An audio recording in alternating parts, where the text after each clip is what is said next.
čedo Oca Nebeskog, to nije htjela da učini.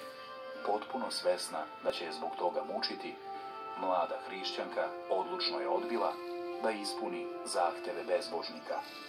Zato je uhapšena i izvedena na sud. Pretnjama, mučenjem i strašnom smrću, carski namesnici ubeđivali su svetu devojku da se zarad prolaznog života i blagostanja na zemlji odrekne radosti večnog života na nebu.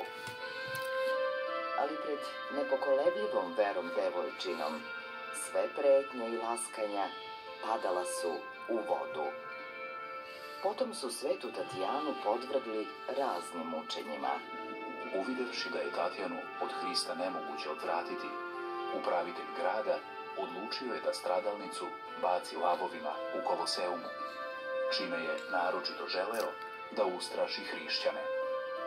Ali lav koji je trebalo da rastrgne svetiteljku, pred Tatjanom beše potpuno ukroćen. Tada su svetu mučenicu Tatjanu posekli mačem. 8 slugu namesnikovih koji su Tatjanu mučili, zadivljeni njenom verom i hrabrošću, poverovali su u Gospoda Hrista i također se udostojili mučeničkog venca slave Hristove. Sa njima je stradao i Tatjanin otac. On je najpre lišen državničkog položaja, zatim mu je kao hrišćaninu oduzeta sva imovina. Ne htevši da se odrekne Hrista ni po koju cenu, posečen je mačem.